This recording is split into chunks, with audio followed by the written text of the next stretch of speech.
The Timberwolves finished off the Lakers last night with a 103-96 win in Game 5. Anthony Edwards averaged 25 points, 5 rebounds, 5 assists in a playoff series for the fourth time in his career, while Luka Doncic became the fourth player to average 30 points in his first 5 playoff games for the Lakers. Perk, tell me this. After this series, yes? I was going to say, I just want to show, before you ask Perk a question, I just want to say for the record, I mean, LeBron looked incredibly disappointed. I mean, did you see him? He looked incredibly disappointed. I mean, he really did. Don't be a troll. He just looked disappointed. I mean, I'm just saying. He looked disappointed. Not. Let's go on. Are you done? He didn't look that disappointed. Get this over with. Are you done? Look, it's like, let's get it over with. Let's go on vacation. You know what I'm saying? I mean, we didn't do it. Hey, Perk, just ignore him. I'm talking Perk, I don't know if he's wrong knowing that, Perk. I don't know. If you see the way they defend it, wrong. if you see the way they defend it, I might be tired too. Molly, Can I start the debate? Tell me. Yeah, go ahead. All I want to know is how much time do I got since we got a stopwatch on today's show? Just let me know how much time. Oh my goodness. Perk, man, I was actually looking at the watch and stuff like that. I was like, did you know the watch is pretty fly? But I would like Perk to get me a watch. You know what I'm saying? He's doing just fine enough with all his watches. It'd be nice for Perk to buy me a watch. That's what his watch is doing just fine. Every time he take it out, I get blinded. All right, Stephen A., you're the last person on this set that needs handouts. Can we get focused now as a group? No, okay, Perk, tell me this. You could treat. After this series, are you higher on Ant or down on Luka? Oh, I was high on Ant when I was on First Take Monday morning, and I told you he's a better basketball player than Luka, all-around basketball player than Luka, and that he will win a championship before Luka.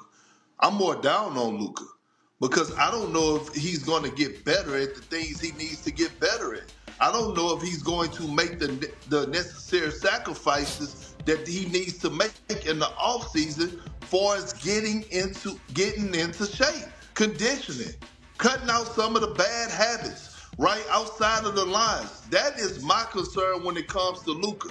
Look, Luka is a walking bucket. We all get that. But defensively, that what he displayed and what he's displayed since he's gotten to the NBA, it is horrible and it is embarrassing. Bless you. And when you look around the league and you look at all the young superstars at the wing position, Cade Cunningham, John Morant, SGA, Anthony Edwards, Jason Tatum, Jaylen Brown, they all compete and play both ends of the floor. Luka is the only one that does it. I'm always going to tell you that I love players who try to lock you up and light you up at the same time, Perk. Like, that's just how I'm built, who I am. And I'm not an extremist. I'm not that type of person. But I do feel passionate about this. And maybe the only other player, because at least Steph tried at times in his prime, was probably James Harden a little bit, but also the entire offense ran through him, similar to Luka. I've never felt so excited about a player offensively and then so disgusted what you see defensively. Like, some of these plays, if I were to watch tape with you guys, are really bad. Now, I'm not saying you can't win a championship that way, KP, because you have to build the pieces around him and the deficiencies, similar to how Dallas has it. But I ain't betting on that. I'm betting on the player that, especially when you give somebody the bag, they have to lead you on both sides of it. And that's who Anthony Edwards is to me. So I'm higher on Anthony than I am on Luka.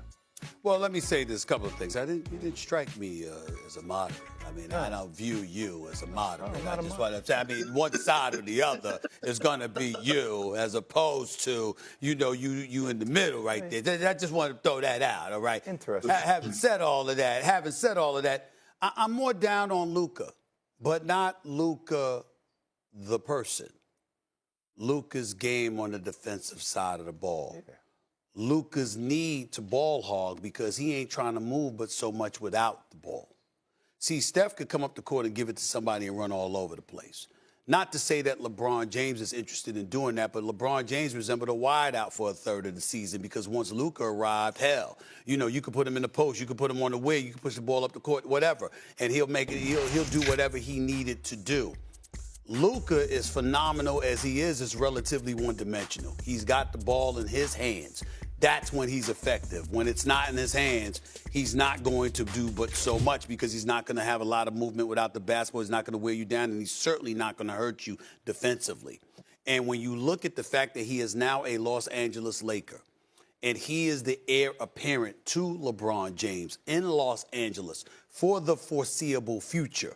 Obviously, there's a question mark in that regard because of the liability he is on one side of the ball, plus his need to have the ball in his hands. And then we have to take into consideration, again, Nico and how Nico looks today. Yeah, that's where I want to go right now, and I'm coming to you with that, Perk. Nico Harrison clearly ripped apart for trading away Luka. How do you view him now? How I viewed him when he made the trade. I said that I gave the slight edge to the Dallas Mavericks when Nico made the trade, because if they were healthy right now, we would be having a different conversation about the Dallas Mavericks. That's number one. Number two, he's right. Defense does win championships. And I think what showed Nico was what Luka displayed in the NBA Finals, right? The way that the Boston Celtics exposed him.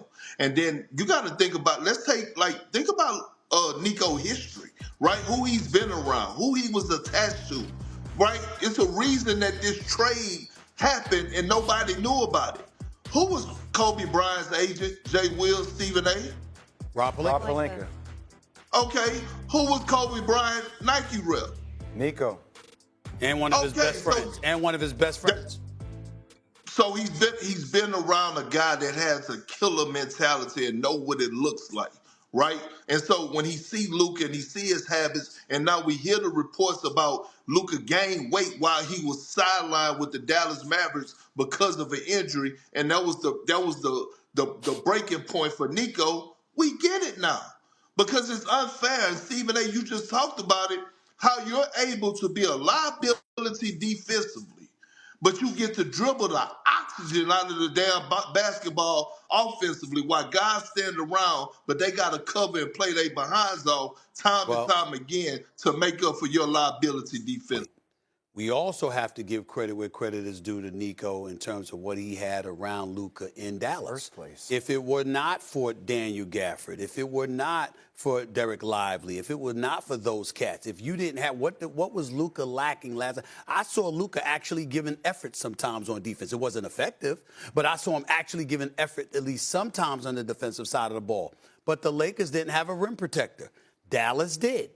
And so when you look at it from that standpoint, and you're saying to yourself, if you are Nico Harrison and the Dallas Mavericks and you make this move, again, we all believe he should have gotten more for Luka.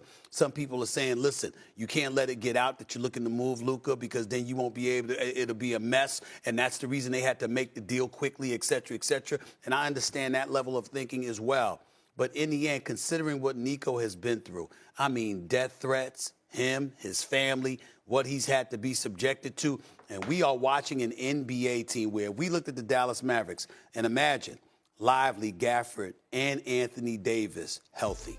With Kyrie, no torn Achilles. If Kyrie was okay, all right, with the knee injury, or rather, if Kyrie's healthy, with Klay Thompson, with those bigs, with Jason Kidd, I mean, they could have been in the Western Conference Finals. So we have to look at it. And the last point is this.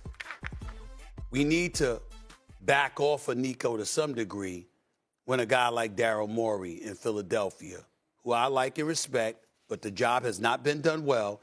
You still got your job.